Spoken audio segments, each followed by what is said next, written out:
Happy New Year's Eve. I'm really excited to talk about the seventh dimension of power, which is the power of change. This is an incredible power to talk about, especially as we enter into a new year, 2024, in less than 24 hours. What I love about change is that it really speaks to the human experience. No matter where we have been in life, we have the power to change our circumstances, to change our thoughts, to change our actions. All of those things are within our power. Have you ever been told that no matter what you do, you're never going to change? You're always going to be the same? Or have you been the one to tell someone else that they're never going to change? They're always going to be the same. I believe that sometimes we often stigmatize certain people or we label them.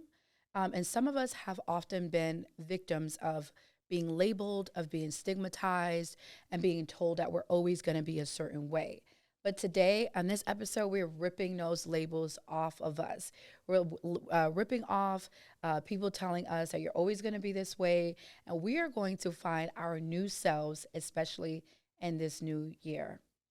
First, I want to talk a little bit about what happens to us in life. And I love to do this in all the episodes because I think it's really important. Learning is essential before jumping and saying I'm going to make a change, right? So if you think about, growing up, think about your parents, where you lived, your environment. A lot of the things that we do are based on learned behavior. Some of it is based on our DNA. So maybe based on who our mom is, who our dad is, certain traits that they may have passed down to us. Other things may be based on our tradition, based on our environment. All of these things essentially form our personality. They form the way that we respond to the world. And so if you ever see an abuser, for example, someone that abuses other people physically, emotionally, or verbally, that person may have gone through some level of abuse at some point in their life, or perhaps they were never validated. And so they grow up to really become the victimizer. Or on the other hand, what you might see is someone that becomes consistently susceptible to abuse, right? Regardless of where you are in the spectrum, it really doesn't matter because there's still a power that you possess, and that is the power to change your circumstance. When you think about someone that might be addicted to anything like drugs, or addicted to medications, or to pills, or addicted to sex or other things, that person may have formed an addiction based on something that they may have felt like they were missing, or maybe they felt like they needed to sort of medicate themselves or find a way to heal through something very dysfunctional, right? If that's you, or if that's somebody that you know, the great thing is, regardless of whatever addictive behaviors that you may have, or regardless of where you are right now, you still have the power to change that circumstance or that situation. In my role as a CEO of a nonprofit, I'm consistently working with kids that I would say that most people in our society count out. Most of the times when we receive referrals from the young people that we work with, oftentimes there's a lot of blaming, shaming, talking about the kids being this way, they did, they're always going to be like this, or labeling them as hostile, violent, aggressive, disruptive, non-compliant. Sounds familiar? If that's your child, or maybe something that you were labeled as a child, or maybe as an adult, I believe that that is a label that may have been placed on you. I also believe that sometimes we have something called self-fulfilling prophecies. So, unfortunately, what happens is sometimes our caregivers or our guardians are responsible for utilizing their words in a way that's very destructive emotionally. And so that may look like a parent telling a child, you ain't nothing, you ain't never gonna be nothing because your daddy was nothing. Horrible words, right? What that will do, first of all, is going to damage any child emotionally and psychologically. And then what may happen is that child may end up finding a way to cope with that through maladaptive behaviors. So I want to challenge you. Think about some unhealthy behaviors that you may have right now, that you might deal with. Perhaps it's procrastination. Perhaps it's always making excuses. Perhaps it's the big A, avoidance. Perhaps you just avoid conflict, you avoid confrontation, you just run, you flee, you block people all the time, and you never want to deal with the problem at hand. That is a maladaptive behavior or a coping mechanism. Some of us actually are surviving, right? We're going through the world and we're doing it based on survival mechanisms or things that we've learned to protect ourselves. Perhaps it's a behavior where you're sort of keeping everybody around you out because you're afraid of being hurt or rejected. And so you're like, you know what? I'm going to put these walls up and ain't nobody coming past these walls because I am fit to get hurt another day in my life. That is an unhealthy coping mechanism or unhealthy behavior that I want to challenge you to change. And so there's so many different things that we could think about when we think about the word change. Sometimes maybe it's not even that deep. Sometimes we might just have to change where we are in terms of our connections. Sometimes we may have to make a choice to change our relationships, or sometimes it's a matter of changing something about ourselves.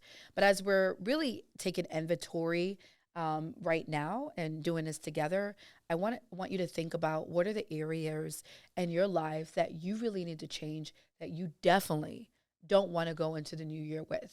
And I'm already thinking about mine. I'm like, okay, I know I got to do certain things. I know there's certain things I have to change about my own self. I'm going to challenge myself to be greater even in this new year. I'm going to challenge myself to think differently. There's certain things that I know I'm setting for 2024, and I can't get there with the same mindset. In order to walk into the new season of your life, you got to change your thinking. That's number one. Like, you can't go in with the same old thinking.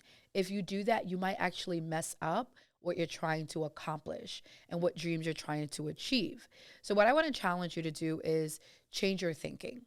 Think about ways that you could also challenge yourself outside of what you've normally done in this new year.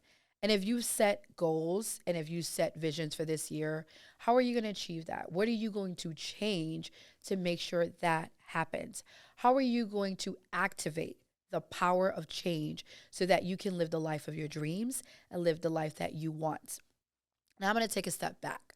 We talked a little bit about people that might have very unhealthy coping skills or mechanisms or behaviors. If that's you, I actually want to give you 4 quick tips of what you can do to implement in your life today or, at least immediately to help you deal with some of those unhealthy coping skills.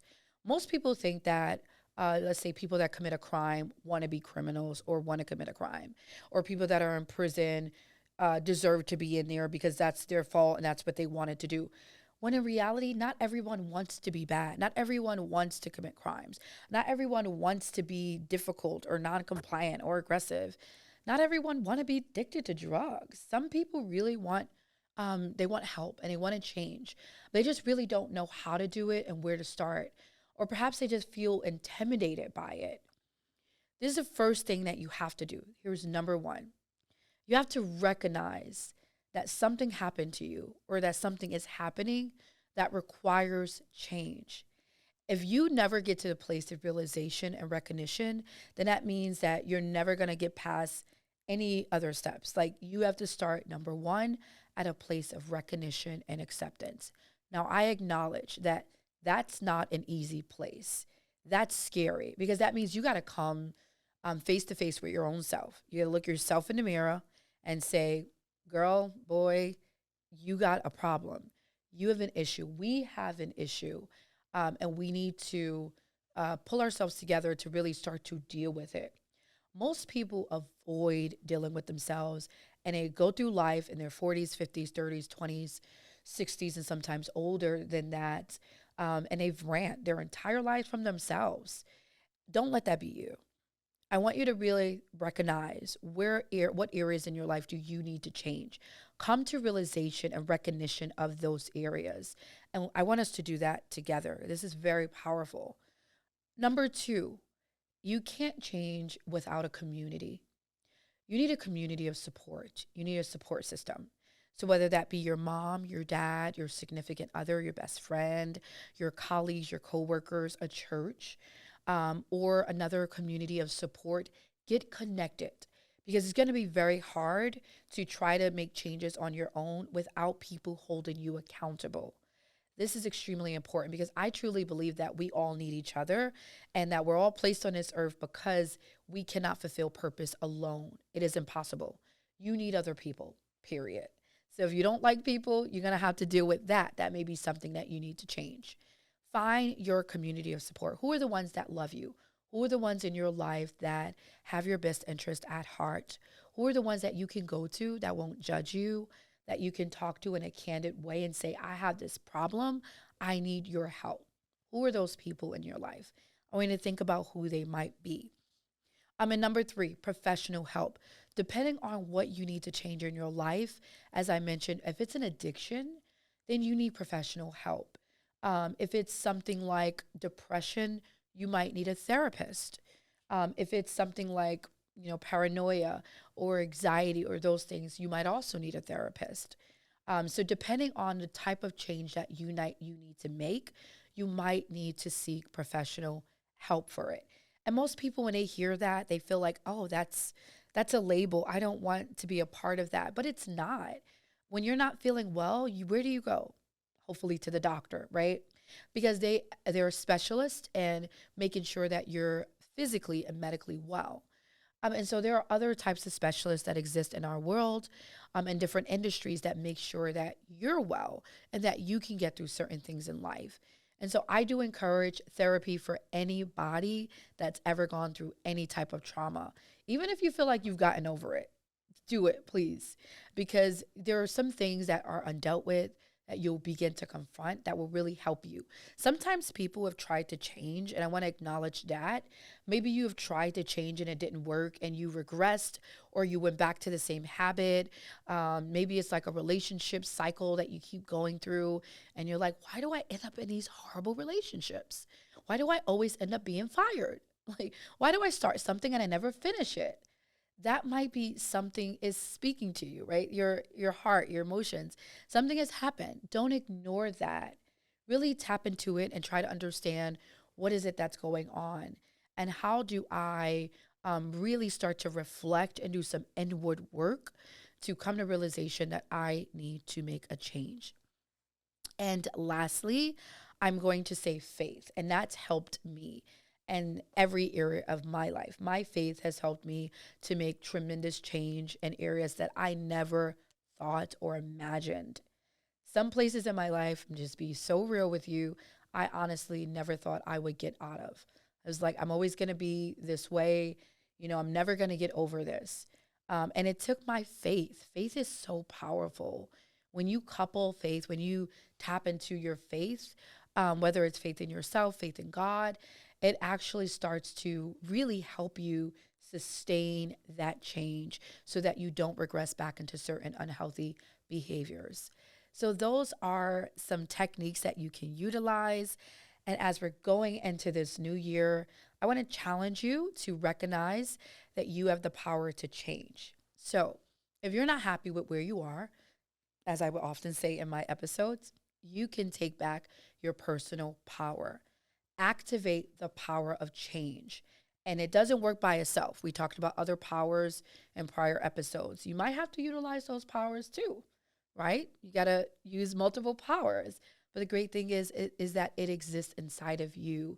You need the willpower, you need the support, and you definitely need to come into realization. Just realize and recognize that you are not a product of your environment. You are not the victim of your circumstances. You possess the power to do something about it. And as my mentor would often say, Dr. Trim, what one thing can you change that can change everything? So I hope that this episode was helpful and that you gained some techniques that you can implement in your life. I want to wish all of you a happy new year. I'll see you in 2024 for our next power episode.